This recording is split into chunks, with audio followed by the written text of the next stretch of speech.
Hello viewers, আপনাদের সাথে আছি প্রদীপ ভট্টাচার্য, মার্কিন যুক্তরাষ্ট্র থেকে। আমাদের সবচেয়ে অত্যাবশ্যকীয় যে শিক্ষা হলো তা হলো শৌচের শিক্ষা। শৌচের প্রকৃত স্বরূপ। শৌচ মানে পরিষ্কার পরিচ্ছন্নতা। এটাই আমাদের জীবনের প্রধান প্রয়োজন। এ নিয়ে আলোচনা করব, আশা করি মনোযোগ দিয়ে আলোচনাটা শুনবেন। শৌচ হচ্ছে পরিষ্কার পরিচ্ছন্নতা, পবিত্রতা।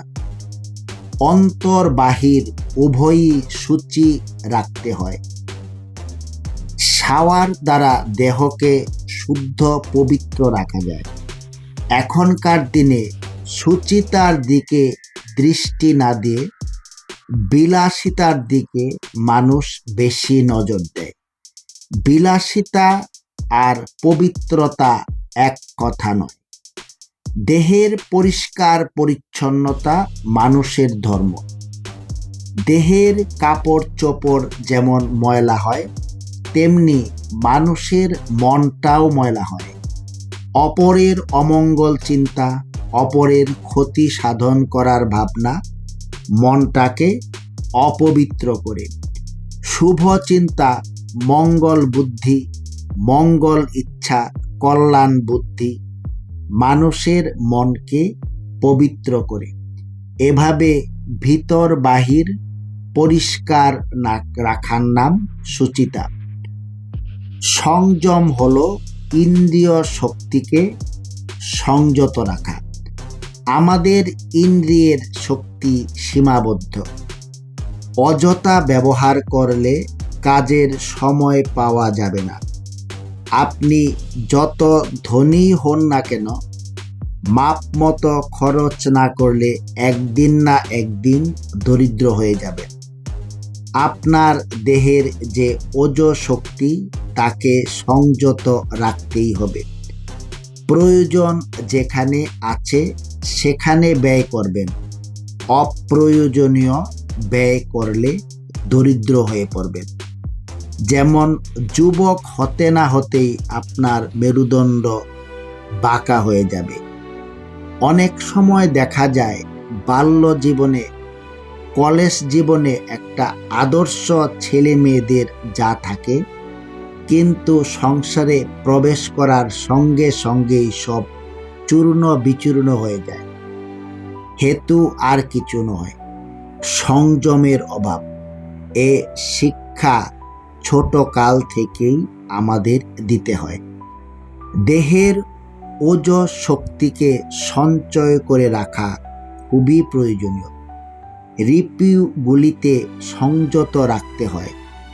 রিপু অর্থাৎ কাম, ক্রোধ, লোভ, এগুলোরও প্রয়োজন আছে, কিন্তু কোথায় লাগাম টানতে হবে তা জানা একান্ত প্রয়োজন।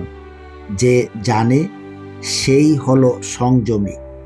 ক্রোধ, লোভ ইত্যাদিকে কোথায় থামাতে হবে এ শিক্ষা যার না আছে সে আশ্রে পড়বেই পড়বে। কোথায় পড়বে সে জানে না। কোথায় কেমন করে ব্রেক করতে হবে না জেনে গাড়ি চালালে অ্যাক্সিডেন্ট হবে।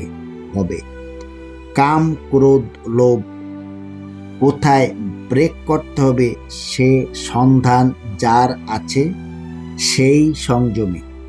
যত গুণী মানুষের থাক না কেন, এক সংযমের অভাবেই তা শেষ করে দিতে পারে। ডিয়ার ভিউয়ার্স, আমাদের সমাজে ইয়াং ছেলে মেয়ে এই সংযমের অভাবের কারণেই নষ্ট হয়ে যায়। ভালো ভালো অ্যাক্টিভিটিসে তারা যোগ হতে পারে না। পড়ালেখার সাথে সাথে এই জ্ঞানটা সবারই দেয়া কর্তব্য।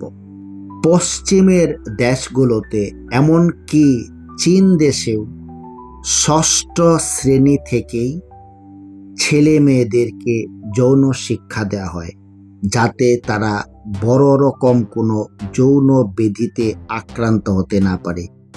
আমাদের উপমহাদেশে এই শিক্ষাগুলা অত্যন্ত গোপনীয়ভাবে দেখা হয়, যার কারণে দেখা যায় একটা ছেলে খুব অল্প বয়সেই মারাত্মক ব্যাধিতে আক্রান্ত হয়। ডিয়ার ভিউয়ার্স, আশা করি আলোচনাটা আপনারা অনুধাবন করতে পারবেন।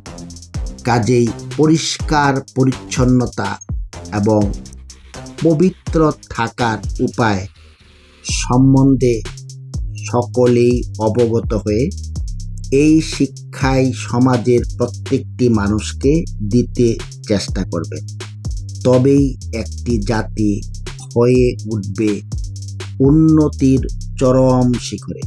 সকলে ভালো থাকবেন।